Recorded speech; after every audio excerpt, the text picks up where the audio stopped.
कभी सोचा है कि रोजमर्रा की जो छोटी छोटी बातें होती हैं वो कितनी बड़ी और मजेदार बन सकती हैं।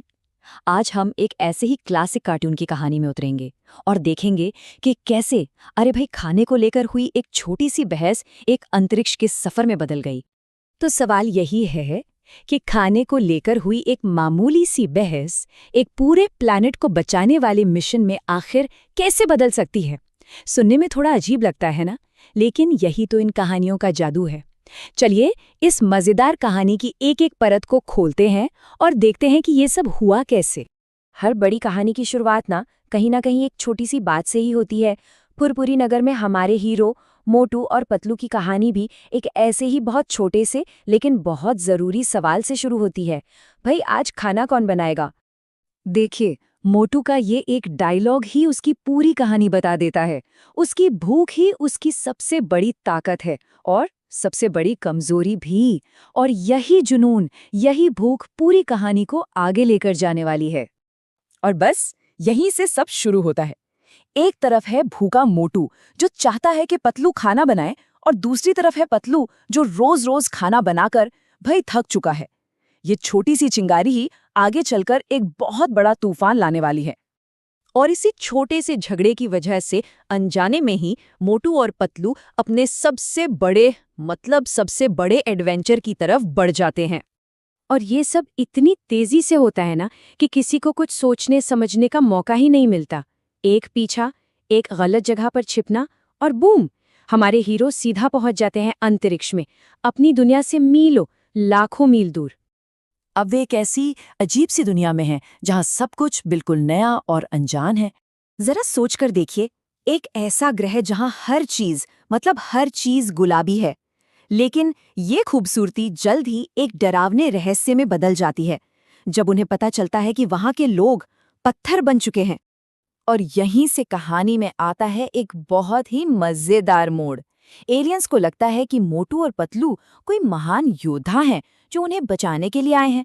और इस तरह हमारे हीरो जो सिर्फ खाने के लिए लड़ रहे थे, अनजाने में ही हीरो बन जाते हैं।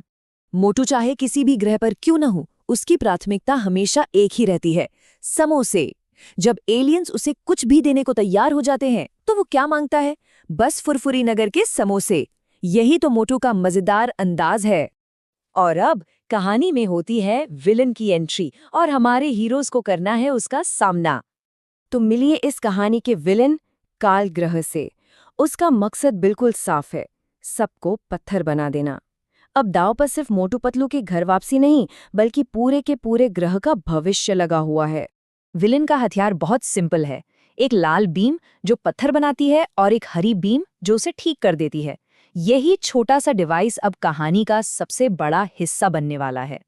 हमारे हीरो कितने अलग हैं ये उनकी लड़ने की स्ट्रैटेजी से ही पता चल जाता है। कोई प्लान नहीं, कोई मार्शल आर्ट्स नहीं, बस दुश्मन को थका दो। क्या कहने इस अनोखे अंदाज के। और उनकी इस जबरदस्त रणनीति का सच क्या है? बस इधर उधर भागते रहो। ये लड़ाई कम और एक मजेदार भागम भाग ज्यादा लगती है, जो मोटू पतलू के अंदाज को भाई पूरी तरह से दिखाता है। लड़ाई का जो सबसे बड़ा टर्निंग पॉइंट है वो तब आता है जब विलन का वो हाईटेक हथियार एक बहुत ही मामूली सी वजह से बंद हो जाता है। उसकी बंदूक की बैटरी निकल जाती है। सच में इससे ज्यादा मजेदार और क्या ही आ सकता है। तो विलन की हार के बाद अब हमारे हीरो की घर वापसी का समय है। सवाल ये है कि क्या वे इस सफर से कुछ बदले हैं या शायद नहीं। तो मिशन कामयाब रहा, पिंक प्लैनेट आजाद हो गया और मोटू पतलू को इनाम के तौर पर घर वापस भेज दिया जाता है। वे अब एक पूरे ग्रह के हीरो जो बन चुके हैं। लेकिन रुकिए, कहानी यहाँ खत्म नहीं होती। घर वापस आकर वे ये साबित कर देते हैं कि हीरो बनने के बाद भी वे वही पुराने मोटू पतलू हैं। वो उस खतरनाक गन को घसीटा राम को तोहफे में देते हैं और उसे पत्थर बना देते हैं। ये होती है एक परफेक्ट कॉमेडी एंडिंग। तो इस पूरी कहानी से हमें क्या पता चलता है? यही कि बड़ी बड़ी मजेदार कहानियां अक्सर बहुत ही छोटी छोटी मामूली बातों से शुरू होती हैं। एक समोसे की बहस ने उन्हें दूसरे ग्रह का हीरो बना दिया। तो अगली बार क्या होगा? शायद चाय में चीनी कम होना या रिमोट की लड़ाई। सोचने वाली बात है।